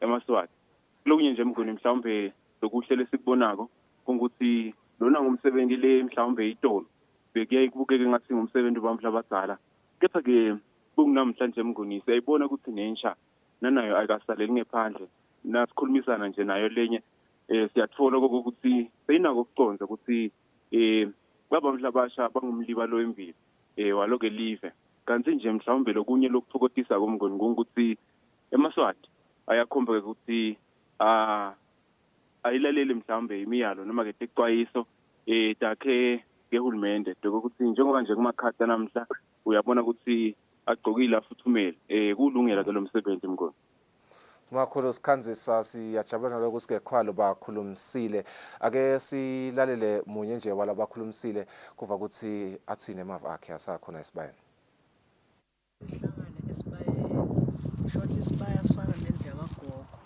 la kulothi nangabe shothi asiboni ngeliso linye sihambe sesibayeni siyobonisana babewethu asitshela okungeko inhloso yami nje kuya nasesibayeni ngibonga nekuthi nje babewethu uphilile leti vunguvungu lebethi khona nangunamhla uyasibita esibayeni Yeah, bekungiwo ke umbiko lesutfolako lochamuka lapha esifundzeni saseshiselweni enkhundleni yasemasayisini ngithathele emsakato Thando Kuhle Mdluli ifike yakhulumisa sive lapha nanyalo nje inaso siyethemba ukuthi lisaqhubeka nelisuku sitawuthwala etinye tithombe letasikhombisa yona iactivity yesive siyambona ke make lapha enkhundleni emasayisini ukuthi nembala usilalele sikhulumele sahulumende ekutheni bambatha eMaswati ulifakile litshalo lakhe siyabona ukuthi ufakile na something khona la enthanyeni ukuthi protector kuwo emakhada siyathemba ukuthi lusuku lusaqhubeka ngomsebenzi lona lotawuba yimphumelelo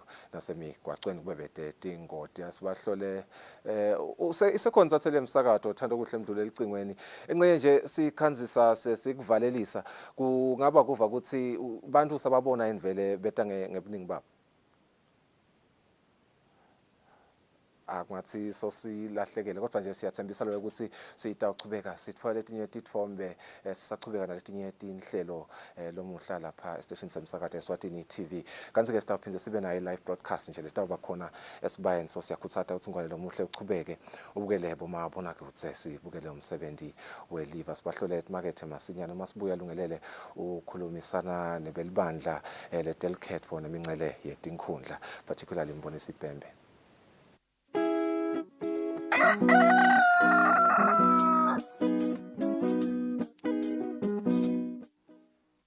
Hello and welcome to Eswatini TV and to a brand new talk show called A Cuppa with Nomgebo. And I do what I have to do because I know where I'm going. All 5 of my mothers have inspired me. So the addiction didn't happen then. It happened again another 8 years later. But that's where it started. Choices I made at the time were not the best choices for myself. I understand how a person can lose their mind in terms of life experiences. That's what it looks like, and I like that. But you know what? The journey to my success is never a straight line. Yeah, people are on the net now, and that's where we'd like to catch them with such shows.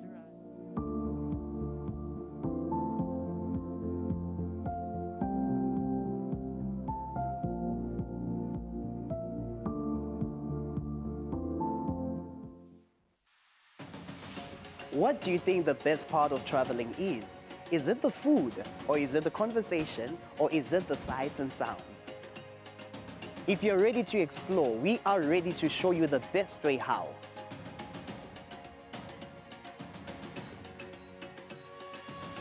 We'll give you access to the best luxury getaway sites in the Kingdom of Eswatini, and of course show you vacation sites that suit your budget, because you do not need a lot of money to actually have a great time. Join us on the next adventure on Buhle Bethu, only on Eswatini TV.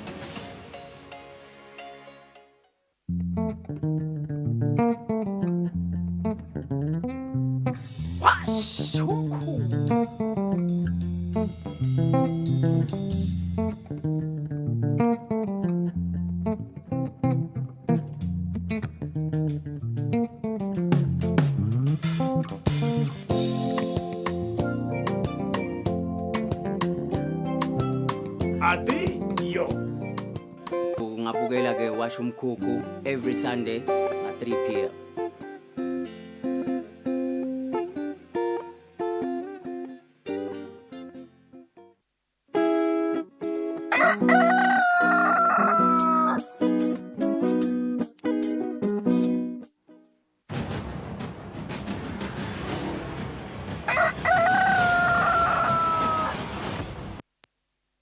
Asimze sinimekele sikuvusele nawo losanza kusivulela lo mhlahlene kusile breakfast show lesibili sikhuluma donati indzaba delicate for nemingcele iBC Elections and Boundaries Commission dokumele ukuthi solo kuyachubeka i-process ye validation lephethako kusasa mhla ka-12 July sizakumele ukuthi exercise lena yokuhlola ukuthi abantu babhaliseke kahle yini lesolo ichubeka nje yaphetha ngalesithathu ngokusho kwelibandla delicate for nemingcele inombolo yesive lesiya kuyohlola loluhla eyajabulisa impela le validation exercise ke ebalekile kakhulu njengoba esita sive ukuthi sibone uma ngabe kunemuntu longakafanele kuba khona kuloluhla kulesigaba lesike nje selukhetho for abantu bavumelekile nokuthi bafake isicelo tabo dekuphikisa uma ngabe babona umuntu longakafanele abe kuloluhla umsebenzi welibandla lelikhetho for nemingcele kwenta isiqiniseko sokuthi lukhetho lihamba kahle kusukela ekufundziseni sive ekubhaliseni kude kuyofika ekuncomeni kanye nasekuvoteni namhla ke sihlesene naye Mbonisi Pembe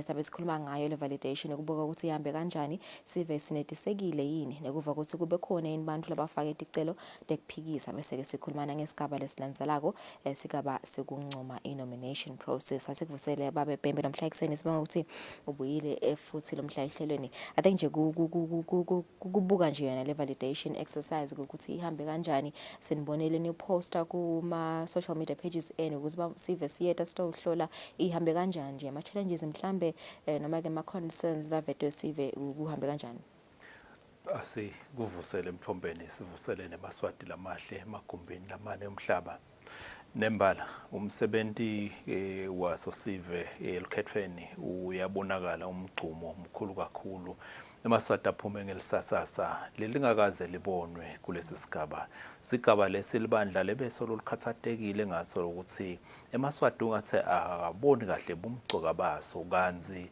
ngikhona lapho khona ukhanza ukuthi etindzabeni lesesitawukhala ngato elikhethweni udawukhanza ukuthi kungoba singakawendi kahle umsebenzi lomuhle wekuhlakula lona lohlu lwabantu lababhalisela ukhetho lapho khona kulokunye uhle ukhanza ukuthi kunemifakela kunebantu labatanga emabhasi bantu labasolakaka ukuthi abasiyo bakuleyo ndzawo kulesigaba lesike lapho khona emaswati abesathola lithuba lokuthi ayowunakisisa lokuthi nembala ungabe luhlandeke kahle yini lukhetho ngoba kuhlandeka kwelikhetho ngilokuthi lendiwe bantu bakuleyo ndzawo batendela likusasa lawo njengakwasho ukusho umthetho osekelo section 218 lo ukuthi bantu bakuloyo mango abatikhulumele tindzaba tabo baphinze batiphathe bona bendelele ukuthi lisasa labo libe ngelihle lukhetho ke lwenda sibonele ukuthi nembala uma ngabe sive sihlangene sinelikusasa sibukile ukuthi umgomo labafuna ukuthi bawufika kuso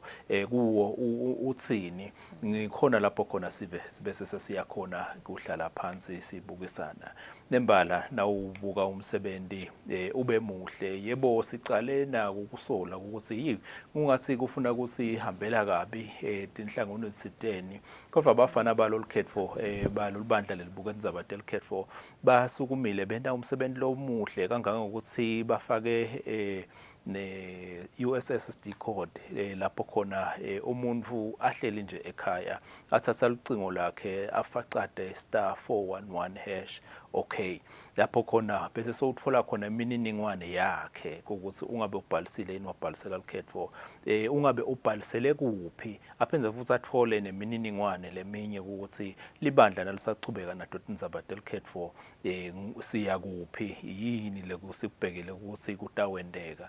Sikhuluma nje ngaleyo libandla lithi alikuvete masinyane lokuthi njengaloku sesiselelwe lilanga linye lela kusasa kuphela ukuthi sichubeke nakokubuka luhlu lebantu lababhalisele lukhetho sesitabe sesiyavala ngalo lesithathu sendele ukuthi sitawukhicita i-voters roll le final bese sitawukhona kuyosebenza ngayo kuletigaba letilandzelako lokufaka ekhatsi sona sigaba sekuncoma siyancoma ke sive mhla ka-22 nobe mhla ka-23 imiphakathi nobe tikhungo tekuvota ngekwehlukana kwato tikhetsile emalanga ukuthi titawusebentela nini libandla litawushicilela masinyane kubo emaphephandzaba yonke imitfombo yetemsakato nobe yetindzaba kute ukuthi sive sitokwati ukuthi kulomphakathi nobe kulesifundza sabo ngunini lapho batawe basebentela khona libandla nobe bantfu bakahoho nje sebake baveta lokuthi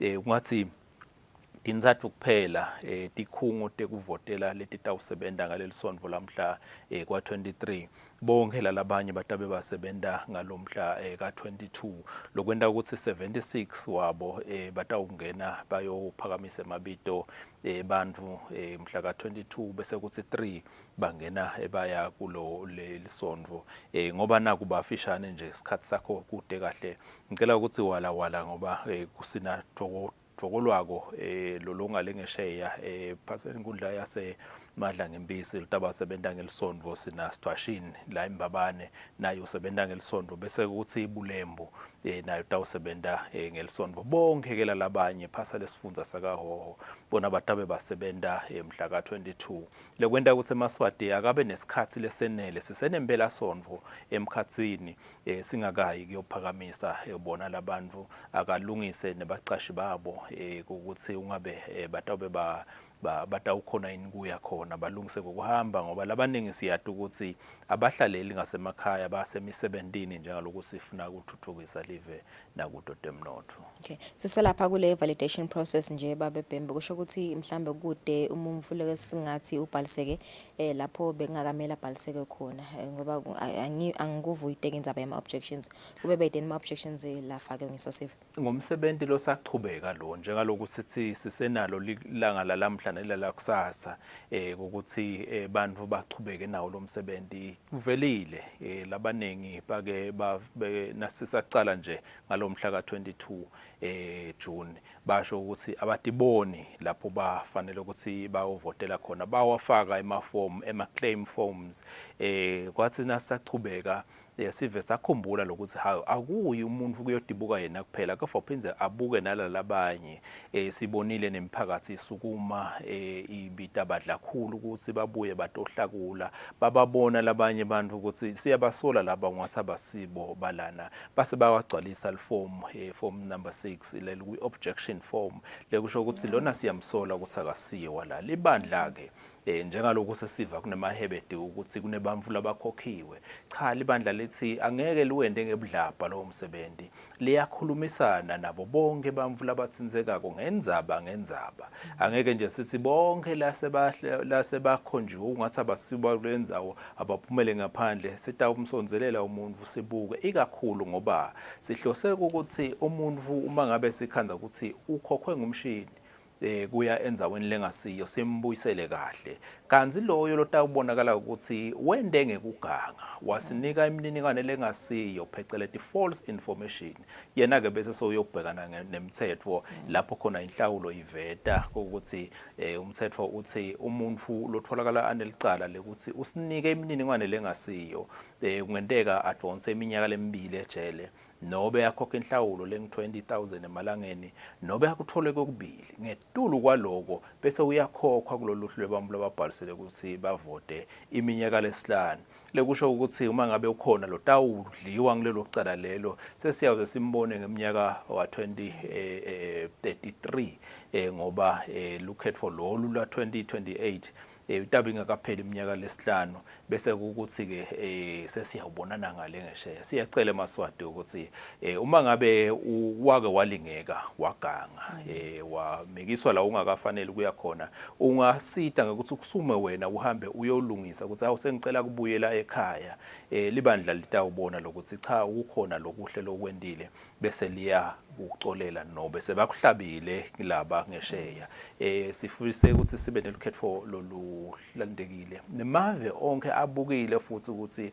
Eswatini ungabe wenda njani ngoba lapha sisebenzisa indlela lesebenzisa ubuchwepheshe lengingathi cishe ngilolodwa livenyalo leseli kuleli zinga leli ngakwemave afuna kufunza kulolukhetho laseSwatini. Silapho nje ukuthi ebuchwepheshe evingeni eliphelele nje babebhembeni introduce le platform lena ya *411# lapho khona sive sikhona ukuthi ihlolela sona edingcingweni tabo ukuthi ngabe vele mhlambe bayavela yini kulolu hle ngabe kunsita kanganani nje iBC ukuthi ibe khona le platform nesive nje sisitakale kanganani ukuthi inhloso yeni bekuthi vele singahambi sicwalele la kunale luhla khona siyabangisana mhlambe la maphepha la ngabe vele kunsita kanganani ukuthi ibe khona le platform le.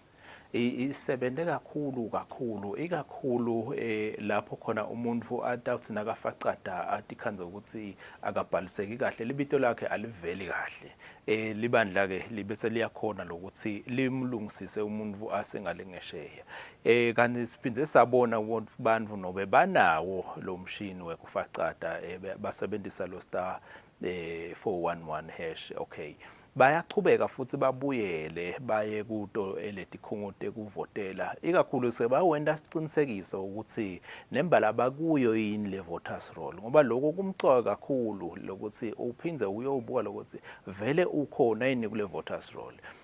Emasource ale data ukhanza ukuthi lide iyinye kepha ungakhanza ukuthi le production of voters roll isetshenziswa iprogram lenye lengahamba ibe netihibe tayo nalena ye-USSD code ithi isosa ndzawonye kepha ukhanza ukuthi nanayo ihambe ibe netihibe tayo kungako nje Maswati thakasela lisasasa nemgcumo laba ukhombisile kulo msebenzi kanti nawe Maswati siwavile ukuthi awujabulele umsebenzi na ubuka njengale kubo YouTube nabo Facebook makhasi alo lelibandla uyakhanza abantu bakhuluma ba-expressa ukuthi bawuthakasela kangakanani products lalethu elibandla kanye nalo nje lukhetho lonke jikelele siyakholwa ukuthi nani betindzaba kungegalelo lenu lendile emva kwalo lukhetho ukuthi nembala abantu basukume batikhanze bamcoka elikhethweni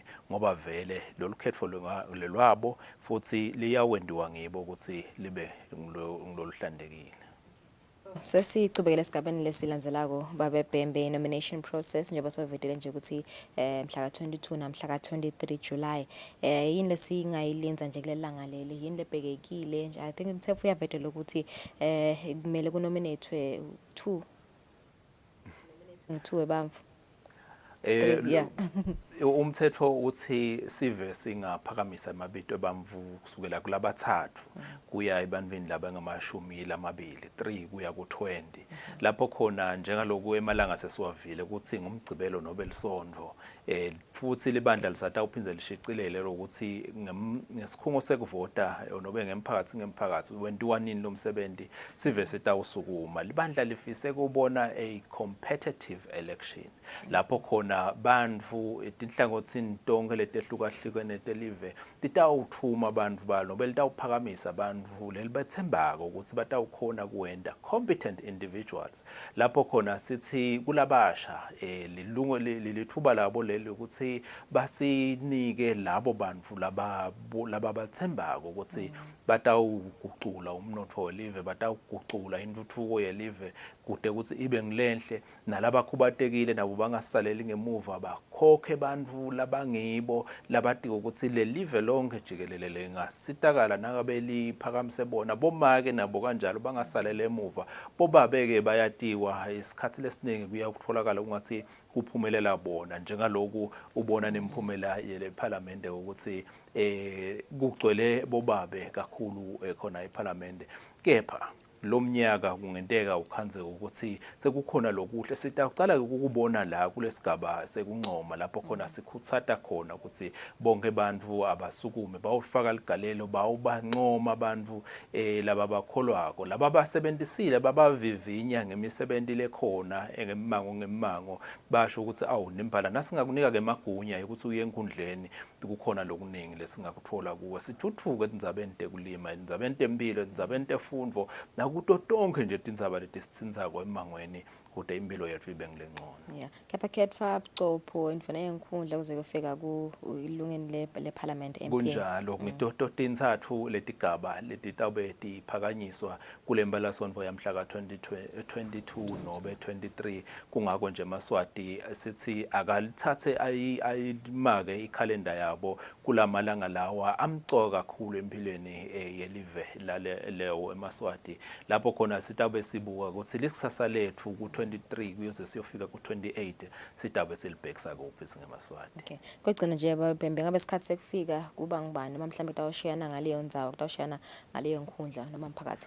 Umthetho loluse lona lukhetfo uyabeka ukuthi isikhathi lekumele kucalwe ngawo lo msebenzi ngu9 lapho khona sicela ukuthi imimango ungathi ingacala ngalo 9 ngoba asati ukuthi kutawuhamba siyofika kuphi mangabe nje sinalo inhlangothi letintsathu 3 categories lokubucopho lunga leParliament nenduna yenkundla kungenteka leminye imimango isiphakamisele abantu laba ngamashumi lasithupha 60 lapho start 20 per category lokungeke kube isikhathi lesifishane ngoba umvu amunye lophakanyisiwe kufuna aphinze asekelwe bantu labalishumi nabo lokutawutholakala ukuthi babhalisile kulolo luhla yonke ke lemisebenzi lena ibita ukuthi eMaswati ungathi angabeketela kulo msebenzi abeketelelane nawo kungathi ngoba mina sengikhonile kuphakamisa lona lothandwa inhlitiyo yami bese labanye angisabaniki lithuba lokuthi nabo bende njalo kulabanye. Yeah, no kuyevakala simakhulu babembe kuba nathi lo mhla ekseni imbukelo swativele impela somvele enkulu yamhla ka 22 namhla ka 23 lapho khona sive sitawuphuma sihambe siyoncoma labo lesifuna ukuthi bayobamelela khona eParliament esikhathi ke sekucala kwalomsebenzi lona kusukela ngensimbi yemfica ekseni 9 ekuseni sibahlothe makethe sisabe sithophesa hlelo. Yeah. My name is Kripo Intellectual. What's up, everybody? My name is SK. Hey guys, this is your girl Z. This weekend Eswatini has been such an amazing show. For all the years, they've always supported all the local talent and all the local shows. Catch This Weekend Eswatini every Fridays. It's one of the best entertainment shows Eswatini. So guys, you know what? This is the best show to have. Like, if you watch Swazi TV and you're a person who actually enjoys watching like musical shows that have a lot of content, that have good stuff, This Weekend Eswatini is your show. For all the good vibes, all the good energy, make sure you tune in to This Weekend Eswatini every Friday from 5:30 to 6:30. I'll say it again, from 5:30 to 6:30 p.m. A 1-hour fun-filled train of entertainment. We are taking you from 5:30 all the way to 6:30 every Friday, live on Eswatini TV. And yes, of course, we are your #1 entertainment show in the kingdom of Eswatini. But you can interact with us on all social media platforms. We are at This Weekend Eswatini on Facebook, Twitter, and on Instagram. Lalela Tina will definitely get back to you. This is your official weekend party starter. I don't wanna go around singing songs that people don't.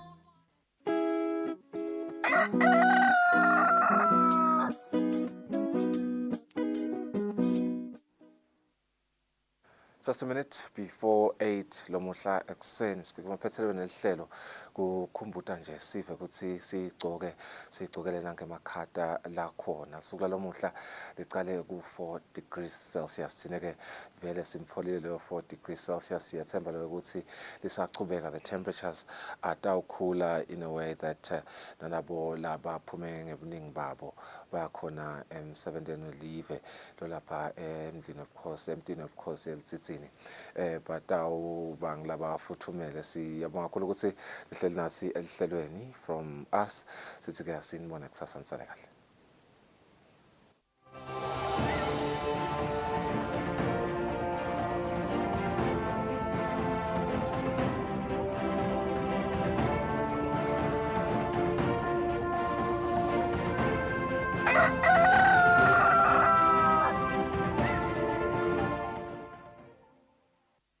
Uyezwana